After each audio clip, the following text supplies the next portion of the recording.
Hi guys, and welcome to my November wrap-up. I actually have to pre-film this video. Today is November 23rd, but until today I've read 16 books in November and I'm currently making my way through 2 others, so by the time we watch this it's probably gonna be 18, so I'll just go ahead and include those 2 other books in this wrap-up. And I'm sorry, but I'm at my parents' house, hence I've been reading a lot of ebooks and I've only got 2 of the books actually here with me to show them to you, so I'm sorry if this is going to be boring, but I hope you'll enjoy my voice.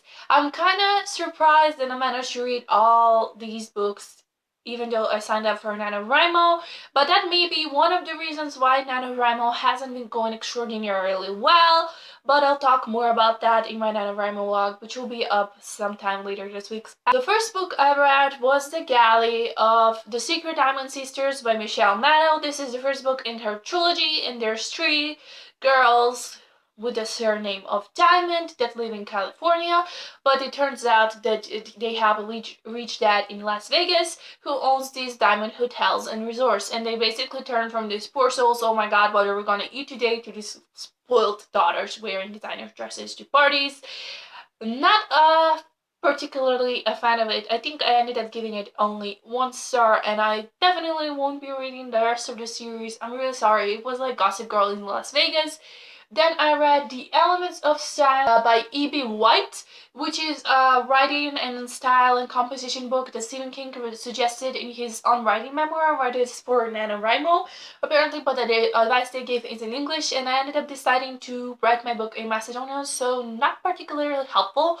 Then I listened to the audiobook of The Giver by Louise Laurie, and this was my 3rd time trying to listen to that audiobook. I kind of liked bits of it, then the end went downhill. I ended up giving it only 2 stars, and I won't be reading the rest of the books either, which is really sad because I read Number of the Stars by the same author and I really loved it when I read it last year. I read 3 Neil Gaiman books. I read Fortunately The Milk, The Graveyard Book, and Coraline, and I recorded and uploaded a video review of all 3, so just go ahead and link that down below. I'm just gonna say I love Neil Gaiman. He's one of my all-time favorite authors, and The Graveyard Book is one of my all-time favorite books.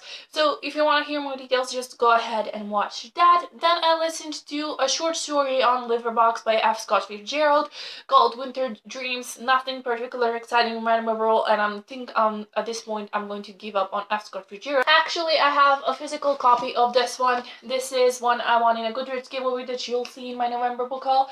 This is Dr. Hedgehog and the True Rescue by Jerry Mushin. It's obviously a children's book, so you're meant to read it out loud to toddlers and they can look at the gorgeous illustrations. I gave it 5 stars. Took me under 5 minutes to read it, but because as an adult I read it really fast, but when I read it to someone, to a little one, I'm gonna read it definitely more slowly. The audiobook of Anne of the Island by L.M. Montgomery, and I'm excited because the ship has finally sailed. And I actually started listening to Anne of Windy Poplars, but I think I had too much Anne in too close to each other, like in close proximity. In a span of 2 weeks I read the 3 books, so I wanted to start the 4th one right away and kind of finish off the series, but it was too much, so I stopped. Then I read on my Kindle The Galley of All the Light We Cannot See by Anthony Doerr. Oh my gosh, I love this book. You have to go ahead and read it. It's the best. I wrote a very lengthy review on my blog, also linked to that down below, where I rave about it. I declared it the best historical fiction ever because I love historical fiction and I'm very picky about the historical fiction I read and I like. So if I say this is a good one, then obviously it's a good one and you should go ahead and read it. Then I also read another galley. This is a children's book. It's called Kidding Around New York. I don't remember who it was by, but it's an 80-page book with stuff that children could do in New York. I got it to galley because I've been really missing New York, and it's kind of fun to see what I recommend for children to see and what I missed, because as much, even though I was in the States for a long time last year, I was only in New York for 4 days, which is not nearly enough time to see everything I wanted to see in New York. Yes, it seems I did miss some interesting things. It's a children's book, obviously, and I kind of hate that even with maximum size font of my Kindle, it was barely legible, and the illustrations, obviously I have the paper white, so they weren't in color, but yeah, I think that an actual copy would look so much nicer. I listened to the first 2 books the first two Chronicles of Narnia audiobooks. I listened to them in publication order, which going back on it now was probably a mistake, but that's how I decided to listen to them. So I listened to The Lion, the Witch, and the Wardrobe and Prince Caspian by C.S. Lewis. I gave the first one 4 stars, and during Prince Caspian, I don't know what I was doing, but I ended up blanking out and I didn't stop it. I was too lazy to find the point that I remember, so I just went on ahead, and at the end I heard the end.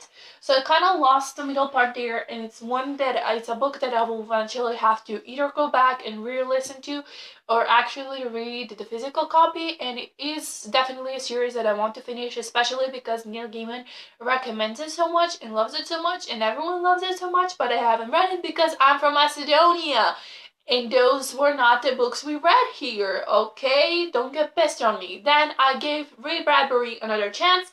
I read The Dandelion Wine by him, and I actually read my sister-in-law's copy, but I already gave that back because I don't have it here to show me either.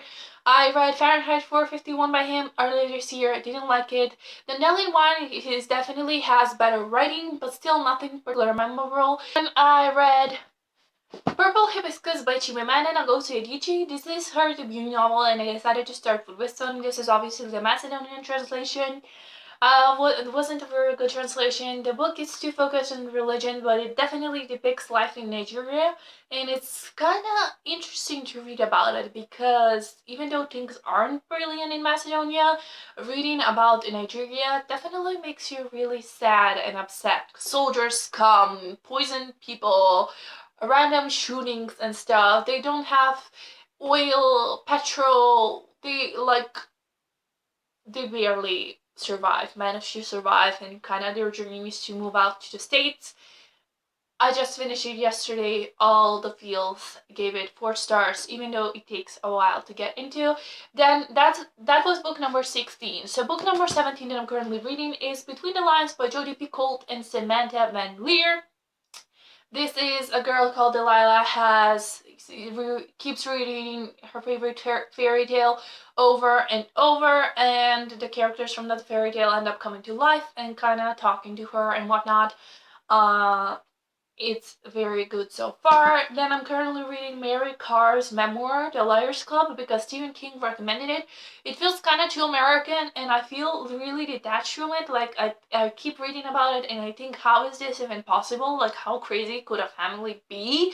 But apparently, families can be that crazy. I don't know. I'm kind of struggling to get through it. I'm also reading Inkheart by Cornelia Funk, but I'm considering DNFing that because even though it's about books and it's recommended for book fans, it's kind of very, very, very slow, and I don't like how long it takes for me to read even 2% of the ebook. So those are all 16 or 18 books I read in November. Let me know how you did. Also, in a spur of the moment decision, even though I was doing a November, I decided to increase my reading challenge on Goodreads to 200 books, and I've already read 179. So if I read these two that I'm currently reading and then read 19 other books in December, I should be able to read 200 books in 2015, and I think it's going to happen because next year it's going to be really crazy and exciting, and not much reading is going to happen, and I'm really excited. Yeah, let me know how you did in November. And I know you're gonna be jealous because I read so much. Sorry, it's just I'm a reading machine. There's nothing you can do.